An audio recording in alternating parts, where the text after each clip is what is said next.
So we're here in Independent House with our two guests. We have Liz Yates, the CEO of the Marie Keating Foundation, and also director and founding member of the 221 Plus support group, and Dr. Robert O'Connor, cancer researcher specialist.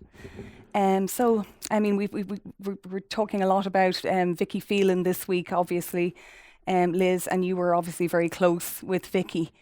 What can you tell us about her that, as a woman and as a icon, I suppose, that we have come to know her?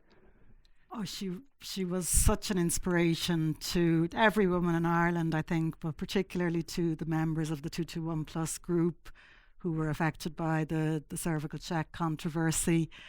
I had the privilege of getting to know her. I wouldn't have said I knew her extremely well, but she and Stephen Teep approached us. My husband actually was a colleague of Stephen's, and after Vicky's case had broke in April 2018, and when she so selflessly had refused to sign a non-disclosure agreement to ensure that other women would hear, of this incident that had happened with the screening services and the fact that they hadn't been advised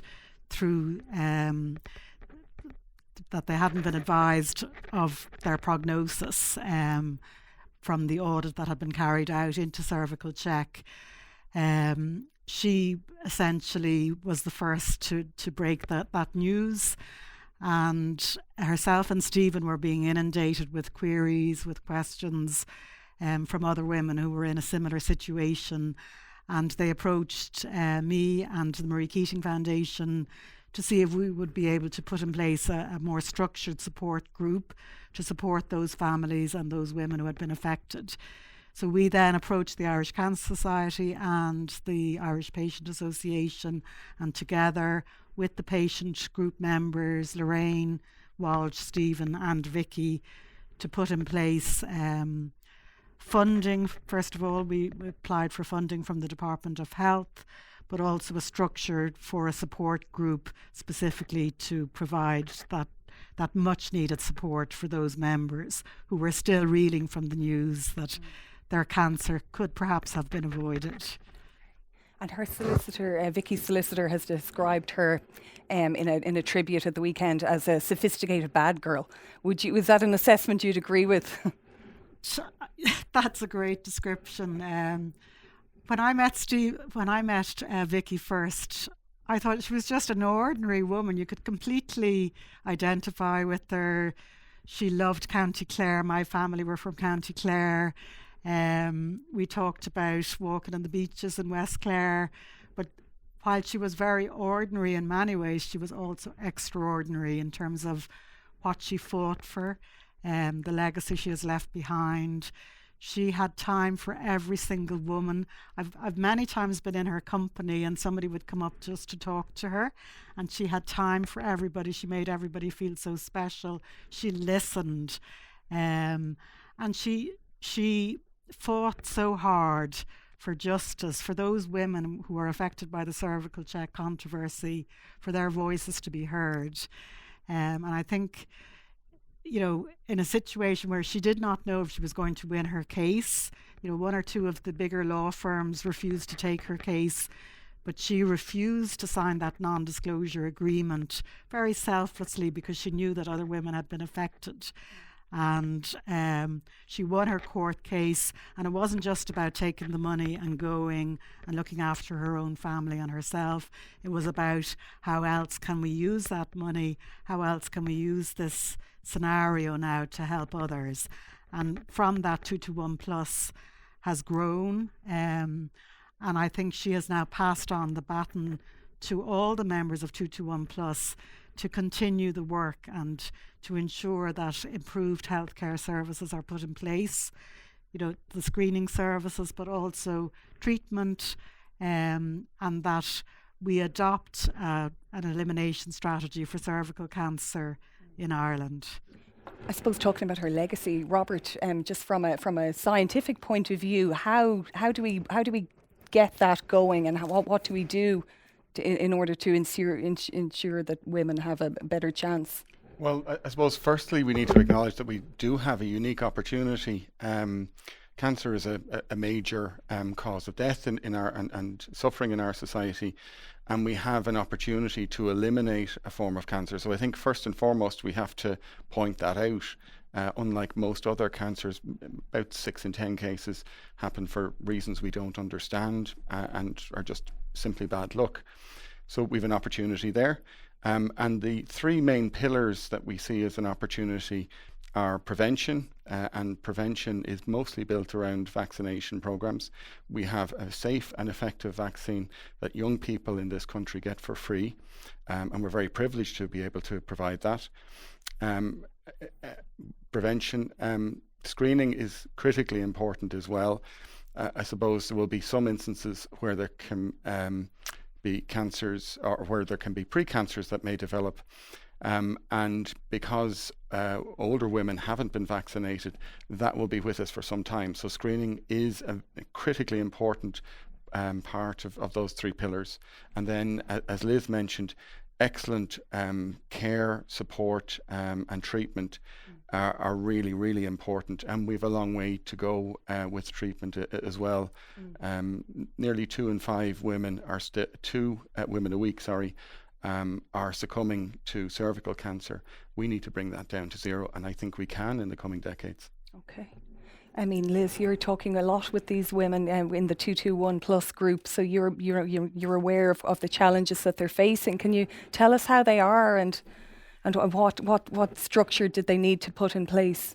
So the 221 plus women, there are approximately 300 plus members who have been affected directly, who have developed cervical cancer. Sadly, we've lost over 30 women since Vicky's case, since April 2018. Young women often. Lindsay Bennett sadly just passed away a few weeks ago with 2 young children. And as Rob mentioned, for those women who haven't had the benefit of the HPV vaccine, cervical screening is a really important tool to identify precancerous cells. And despite the issues that happened in the case of Vicky and the women affected by 221 plus, it is a key goal of the 221 plus group to ensure that the best-in-class screening is made available and that women are encouraged to avail of that screening from the age of 25 to the age of 60. The specific effects of cervical cancer are multiple. Women have had to have hysterectomies, have to have had radical hysterectomies. That affects fertility. A lot of side effects of cervical cancer can be lymphedema, incontinence, double incontinence, really horrendous physical side effects, but the mental side effects are often horrendous as well. You often have young families, women who are not feeling very well physically, may still going through treatment, and having to deal with the fact that they might want to have planned a family and may not be in a position to have children. So we meet on a quarterly basis, and then there are monthly support sessions as well. And at those quarterly meetings, we provide a range of supports, be it dealing with bereavement and loss. We often have the family members of the women who have passed away are also in attendance. So we have sessions on how to handle grief, dealing with infertility, dealing with physical side effects such as lymphedema, and just emotional support. But one of the big benefits, I think, of the group is coming together and sharing. And you can see, each time we meet, the friendships, the bonds, that 221 is actually creating that safe space for the women, and they can trust each other. They're all going through similar issues. There's a lot of bitterness there, there's resentment, there's anger at what happened to them, that they should not be there. They should not be losing other colleagues and friends on a fairly regular basis. We're all grieving now with Vicky's loss. Vicky was the leading light of the group. I think even as a nation, I mean, not just Vicky, but all the women that are, that were kind of very vocal and that came out and shared their stories. I think we kind of really took them to our hearts, so to speak. And I think we kind of all felt like we knew them really, and kind of, the legacy they've left behind. But as a group, you knew these women personally, they were friends. That must be incredibly difficult to... Incredibly difficult always to lose somebody, and,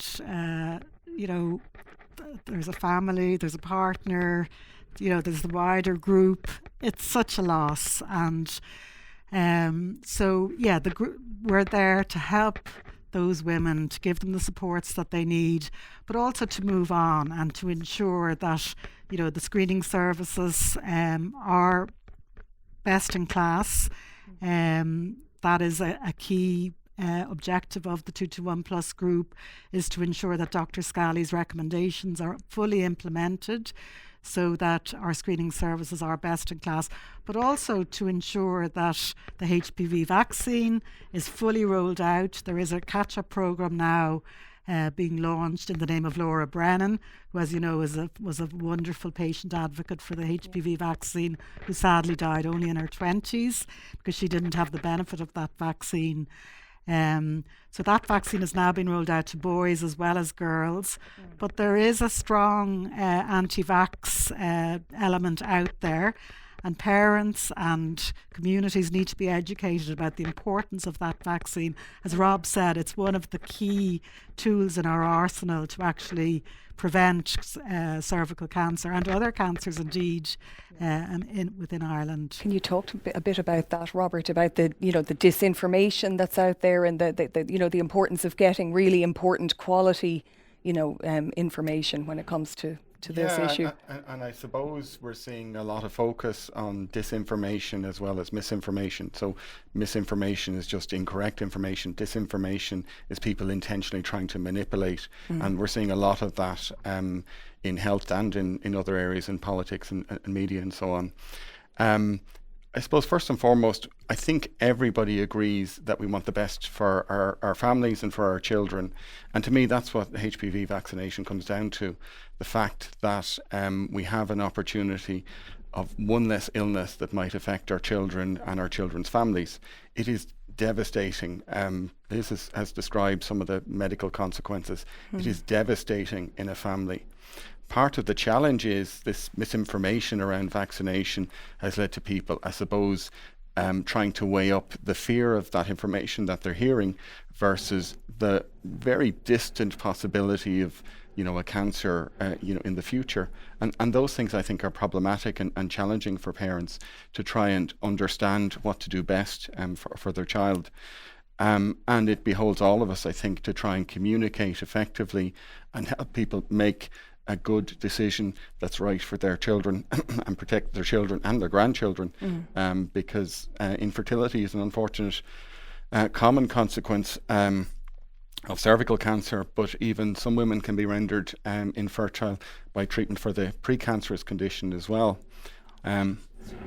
Thankfully, I think the media have started to wake up to the potential of misinformation. What was the calculation? 16 elections were interfered with by Russian disinformation, for example. Some phenomenal number, I can't remember. Wow. And it's been a very effective war tool. The Russians, it's been cited that they have invested about $100 million over the past 15 years per year in disinformation, and look at the chaos that has resulted in people then... Is that what the health thing is about? I mean, there's no particular reason to, undermine health information, but is it just to kind of put a general sense of chaos out there? Well, no, there are financial interests. So these fake... the single largest industry in the world is wellness. It's health wellness. So it dwarfs oil. That was naive of me to even not to think about that. Getting a portion of that in terms of your belief. So Robert, can you talk to us a little bit about the issue of getting the right information around the HPV vaccine and the dangers of misinformation? Sure, and I think one of the points that we need to stress is that everybody shares the same desire to ensure health for themselves, for their family and for their children.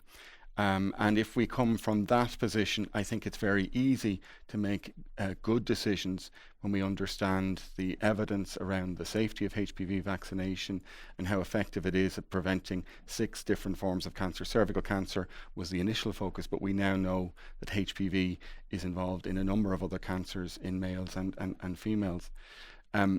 Misinformation, I suppose, is ubiquitous now in the media, particularly social media, but even on mainstream media.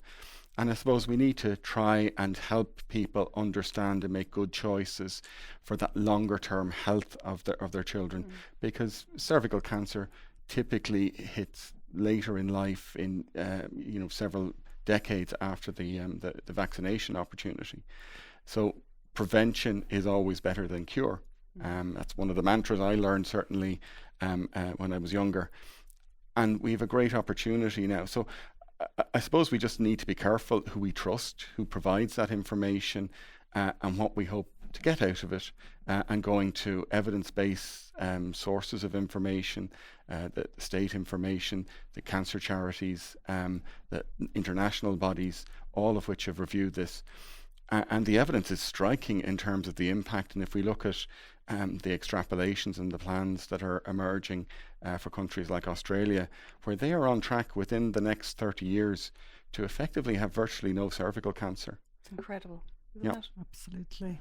And it's within our grasp as well. And that's what Vicky's legacy is, to ensure that women, and men of course, but women have access to proper health care, and proper screening service, a proper HPV vaccination programme, and proper treatments.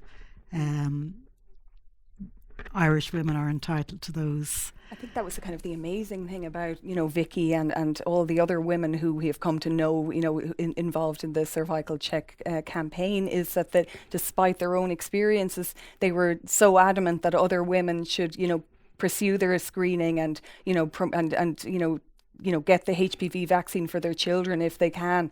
And I mean, I think that's a kind of an amazing, selflessness, really, isn't it?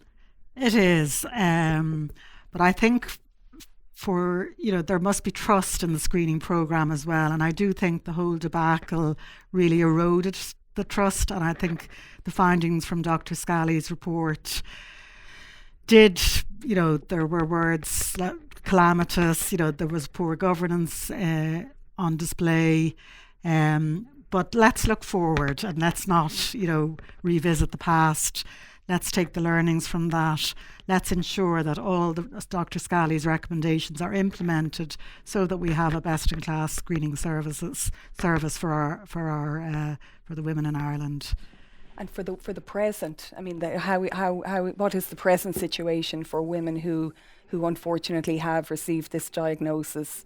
I mean, how are they, and how is their treatment looking, and how are they coping? It is a very difficult cancer to have. It often affects younger women. There are treatments in place, and if it's diagnosed at earlier stage, the outcomes tend to be a lot better. There are also wonderful treatments available elsewhere internationally that are not yet reimbursed within the Irish system. And indeed, that was one of the legacies that Vicky left behind, because she had access through a clinical trial to the drug Pembro, which she initially had to go to the States for. And then Simon Harris ensured that other 2-to-1 plus women who would benefit from Pembro had access to that. But then Vicky wasn't happy enough with that, and indeed the 2-to-1 plus group advocated for all cervical cancer patients who would benefit from Pembro to have access, even though it wasn't formally reimbursed in Ireland at the time. But that just shows you the selflessness of Vicky, that Simon Harris created a slight discrimination by ensuring that those CervicalCheck, the 2-to-1 plus women, had access to the drug when other cervical cancer patients didn't. But But there are other drugs now available also, and Ireland is lagging, unfortunately, beyond other European countries in terms of ensuring that these treatments, many of which are actually produced here in Ireland, ironically, because there's such a large pharma sector here in the country. But not those. There is a lag in terms of how quickly those treatments are made available within Ireland. So getting back to Vicky Phelan and her legacy, I mean, we saw her tell an Oireachtas committee that she wasn't there for revenge, that she wanted to improve things, she wanted to overhaul the HSE so that this could never happen again. I mean, if this is going to be Vicky's legacy, how are we going to fulfil this? How are we going to ensure that it never happens again? Well, I think firstly we need to call out that cervical screening has made a phenomenal impact on this disease in Ireland. The screening process itself has brought down the rates of cervical cancer. It's more than halved the rates of cervical cancer. But unfortunately, no medical test is 100% absolute. And this is something that I think we all need to try and get to grips with an X-ray, with a screen, whatever the test might be. And broadly speaking, for every 1,000 women that undergo screening, about 20 will have an abnormality that will need investigation and will need treatment. The older test which had been used, the liquid cytology-based test, picked up about 15 of those 20. So that meant that 5 out of those 20 were not picked up. That is a limitation of the test, and it's a collection of lots of different challenges with testing that take place, no matter where the testing is done in the world. I was involved in the health technology assessment of a newer test, which is based on this knowledge that almost all cervical cancer is caused by HPV, and that the use of testing for HPV could then make for a better, more sensitive test. And indeed it does. The evidence indicates that it will pick up about 18 out of those 20. It will still miss some instances, unfortunately, and this is why it's important that women continue to go and get checked.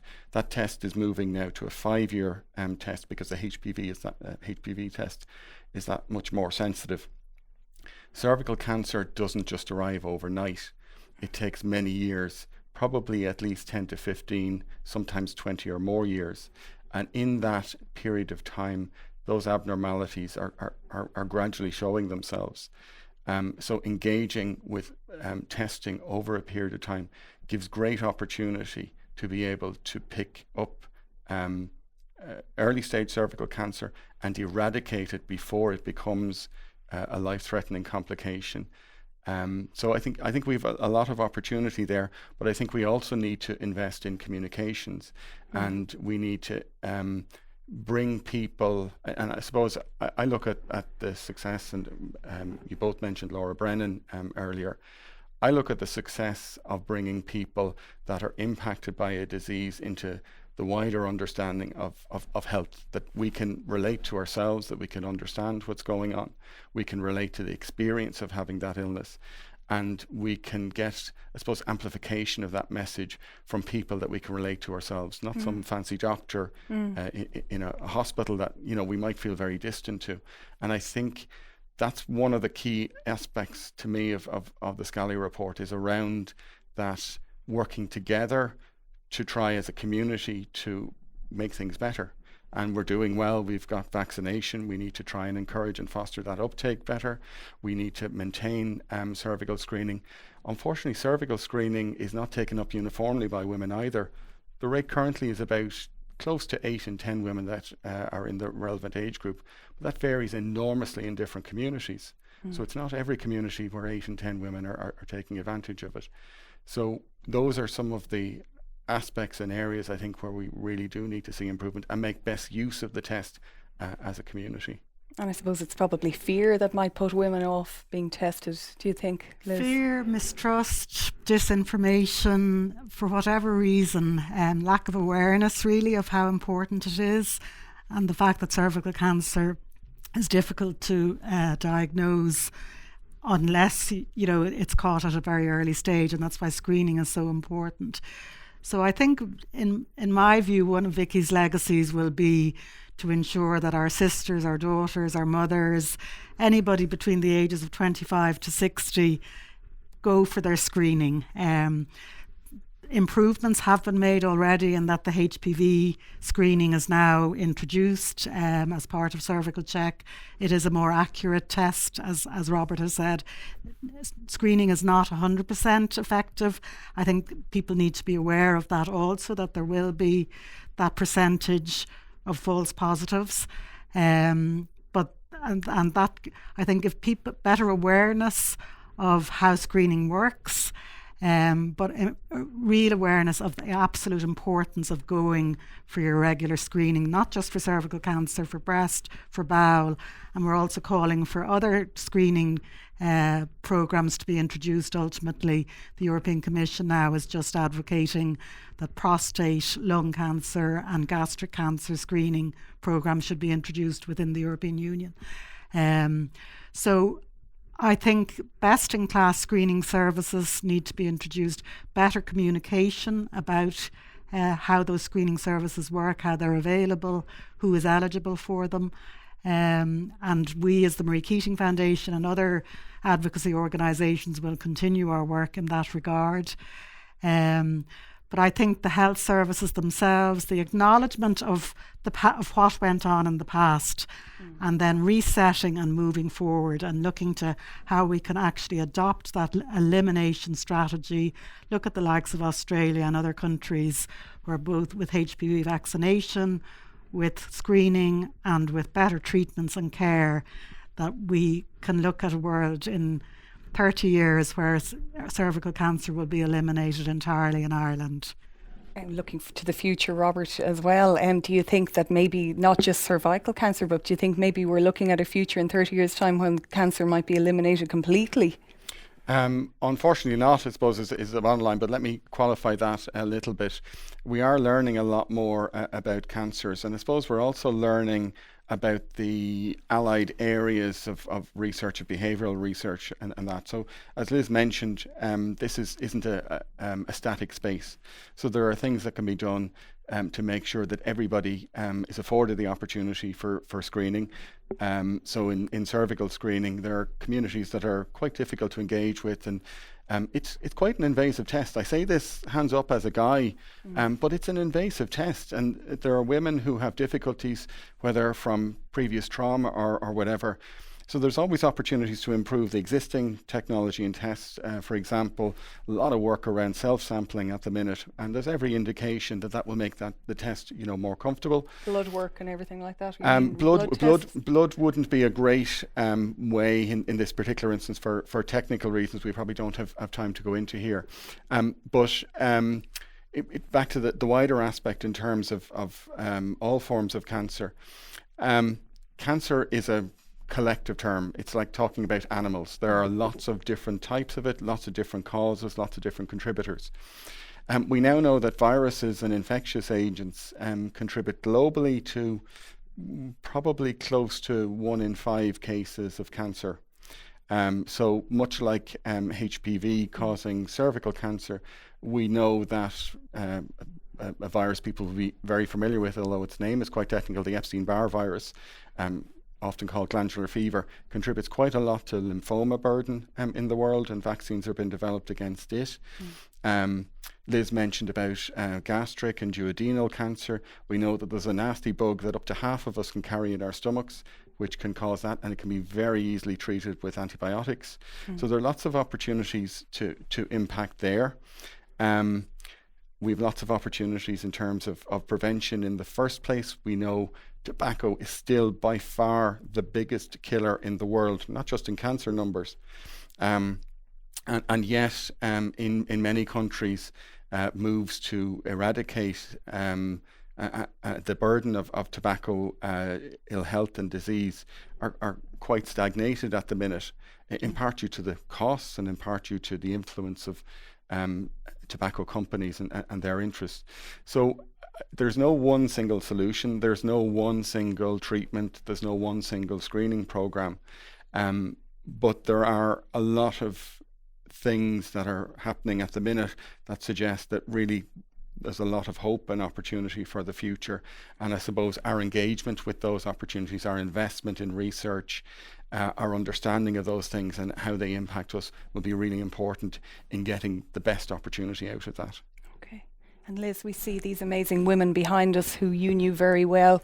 I mean, they have left really an incredible legacy behind, haven't they, in terms of, getting us to advocate for our own health, ask the right questions, in language that we can understand. And hopefully they will all see justice, in terms of a better health system for women in Ireland. I've been incredibly privileged to meet Vicky from the day she and Stephen approached us about establishing the 221 Plus group, and then to get to meet so many of the members on a regular basis, to get to know them. They're an incredible group. It has been a huge privilege, but Vicky's passed on the baton now to us and to all the women of Ireland. I think, we need to fight for ourselves. She said she wanted action, she wanted change. So let's look forward and let's see how we can actually really improve our health system. And hopefully, that elimination strategy for cervical cancer is not beyond the realms of possibility. And I think that could be Vicky's true legacy.